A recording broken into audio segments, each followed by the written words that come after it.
హార్దిక్ పాండ్యా ఇప్పుడు ముంబై ఇండియన్స్ జట్టుకు కొత్త కెప్టెన్గా ఎంపికయ్యాడు. దీని ప్రకారం ఐపీఎల్ 2024లో ముంబై ఇండియన్స్ జట్టుకు రోహిత్ శర్మకు బదులుగా హార్దిక్ పాండ్యా నాయకత్వం వహిస్తాడు.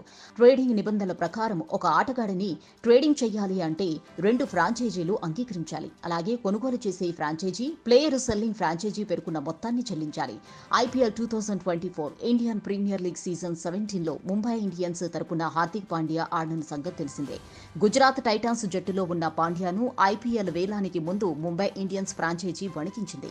కానీ ఈ ట్రేడ్ కోసం ముంబై ఇండియన్స్ 100 కోట్లు చెల్లించినట్లు సమాచారం. అంటే హార్దిక్ పాండ్యాను విక్రయించాలని గుజరాత్ టైటన్స్ భారీగా డిమాండ్ చేసింది.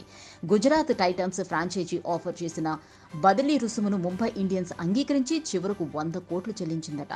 అంటే ఇక్కడ పాండ్యాను కొనుగోలు చేసినందుకు ముంబై ఇండియన్స్ 100 కోట్లు చెల్లించిందని నివేదికలు వెల్లడిస్తున్నాయి.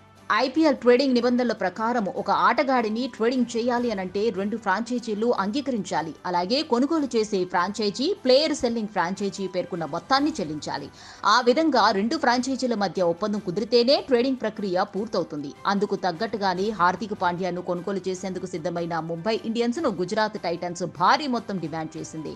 ఎట్టకేలకు ముంబై ఇండియన్స్ ఫ్రాంచైజీ 100 కోట్ల డీల్తో పాండ్యాను కొనుగోలు చేసింది. భారీ మొత్తం చెల్లించి కొనుగోలు చేసిన పాండ్యా ఇప్పుడు ముంబై ఇండియన్స్ జట్టుకు కొత్త కెప్టెన్గా ఎంపికయ్యాడు. దీని ప్రకారం ఐపీఎల్ 2024లో ముంబై ఇండియన్స్ జట్టుకు రోహిత్ శర్మకు బదులుగా హార్దిక్ పాండ్యా నాయకత్వం వహిస్తాడు. Please subscribe Pragna Media. Please like, share, subscribe to Pragna Media. Pragna Media, please do like, share and subscribe. Please subscribe to Pragna Media. Please like, share and comment if you like the video. Pragna Media.